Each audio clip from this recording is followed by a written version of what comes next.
There is a coordinated attempt right now to not only cancel, but kill Tucker Carlson for interviewing Nick Fuentes.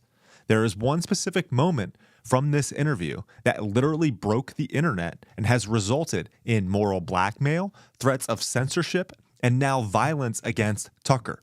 Josh Hammer, who, if you'll remember, was one of the individuals on the text message thread wherein Charlie Kirk revealed that he was turning away from the pro-Israel cause because of the stereotypical behavior of Jewish donors. In fact, the Jewish donor rescinding the $2 million donation was because Turning Point USA was platforming Tucker Carlson, who Josh Hammer has called the most dangerous anti-Semite in America.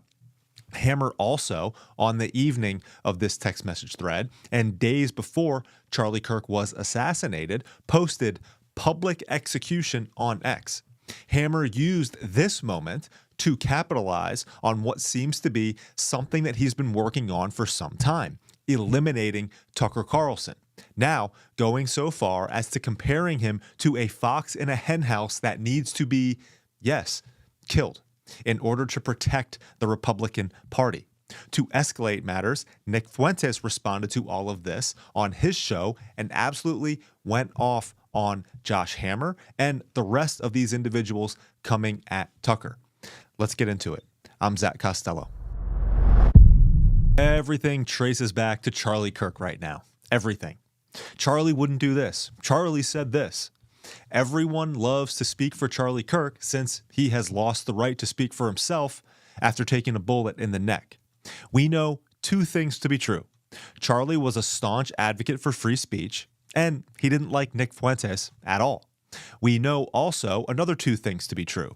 Charlie platformed Tucker Carlson and wanted him at Turning Point USA events despite pushback, or when I say pushback, I mean moral blackmail and the withdrawing of donation funds from pro-Israel donors.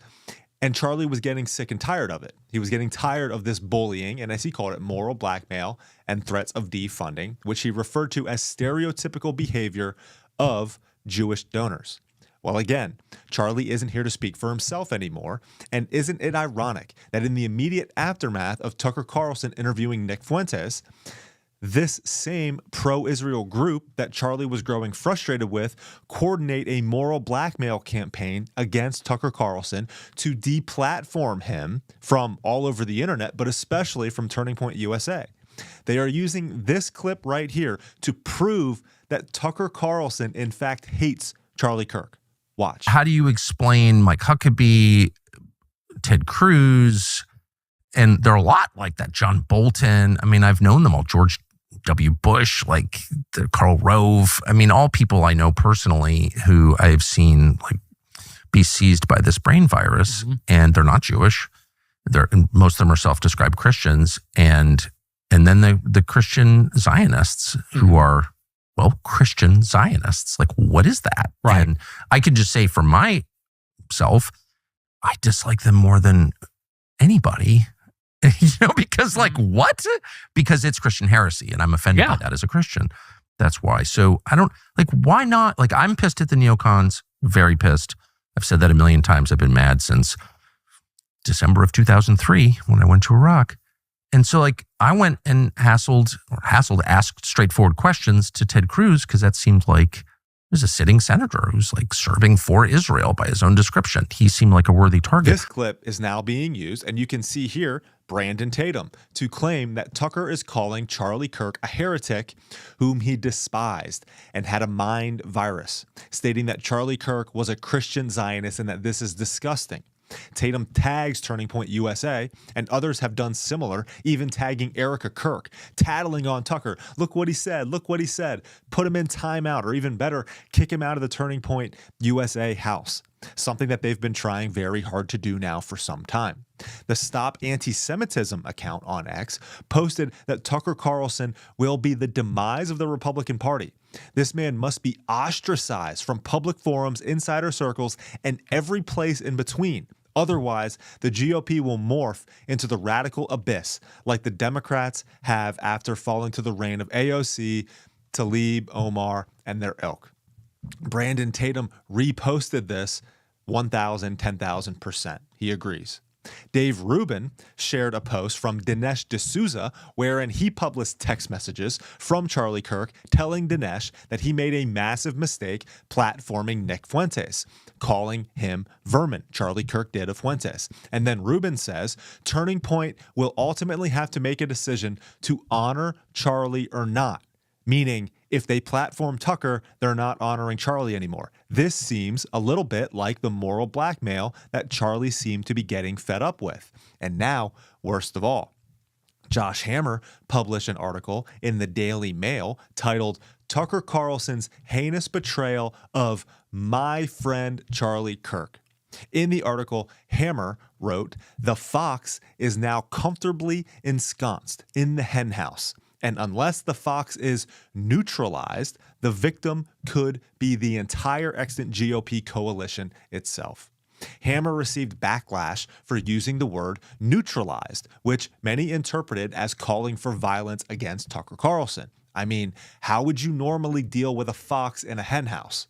Hammer responded with this: "One has to be truly stupid or willfully disingenuous to think that neutralize here means anything other than its most common usage. Quit lying." He then shares a screenshot of the definition of the word neutralize and its common uses. However, an ex-community noted this underneath. He cut off the third common usage, which is a military usage of the word.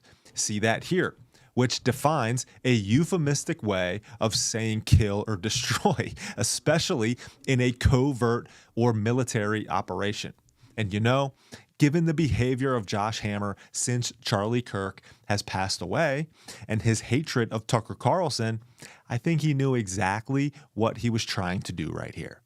Hammer will turn around and say that left-wing rhetoric got Charlie Kirk killed, while he does it himself against his political opponents. Finally, Nick Fuentes went off on Josh Hammer here for all of this. This is pretty juicy. I think everybody has had enough. And it's like Charlie Kirk said. It's true. Charlie Kirk hated me. It's true. Charlie Kirk despised me. He did not like me. And I didn't like him. I didn't like him for 1 second that he was alive. That's absolutely true. But you know what else is true? 2 days before Charlie Kirk died, he started to agree with me, not you.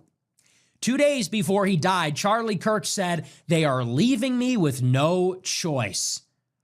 He said, "I'm going to bring Tucker Carlson to AmFest, and I'm going to bring Candace Owens too." He said, because they are leaving me no choice. And I would bet you a lot of money that if Charlie Kirk lived a little bit longer, he would have brought me to Turning Point as well. Because that's the direction it was going in. That's the direction it had been trending in for years. He was emboldened. Charlie Kirk let Tucker come to SAS over the summer. He got nothing but pushback and attacked by Josh Hammer himself. Hammer leaves that part out. He was brutal to Charlie Kirk, as was Bill Ackman, as were all the others. So much so that it turned Charlie against them. And in his final days, Charlie said, "You know what? F them. I'm bringing Tucker back, and I'm going to bring Candace Owens too." How long before the Groypers would have been there? And the thing about Josh Hammer, at the end of the day, he is not an American. No, Josh, you're not American. There's nothing American about you. You don't fucking look American. You don't sound American. Your wife's not American. You're not American. And you're not American, maybe most importantly, because you will never put America first. As long as you are loyal to Israel in any way, as long as you are advocating for America to give its money to Israel, to send its people to die for Israel, you are not loyal to America. You can never say America first. You will never be America first, and you will never be an American. So if you believe that Israel is the foundation of Western civilization, if you believe the Hebrew Bible matters so much, if you have such a problem with Americans like me and Tucker Carlson, then why don't you go to Israel? Please do us all a big favor. Take your genius, Take your smarts. You guys are so fucking brilliant. Never miss an opportunity to remind everybody how great you are, how brilliant you are, how awesome you are. We owe you everything. It'll be our loss. Nick is correct in that many of us on the Christian right are getting sick and tired of being gaslit that we are biblically obligated to support the neocon warmongers in the Israeli government. They are accusing people like Tucker Carlson, Candace Owens, and Matt Walsh of fracturing the MAGA coalition. Have they considered that Zionism is dividing the right also? Are they willing to look themselves in the mirror? Christians are called to convert the Jews, not support their land rights. Now, Nick Fuentes talks about America first. That's his movement. But it doesn't hit the nail on the head for me. This is the God first movement here. We are fighting for one nation under God. It's not about race, ethnicity, or where you're from. It's about Christ. I want 1 million men on the path toward who God made us to be, doing the work that we were made for, providing for our wives and our families, and building up the church. Make sure to subscribe so you miss nothing. I'm Zach Costello.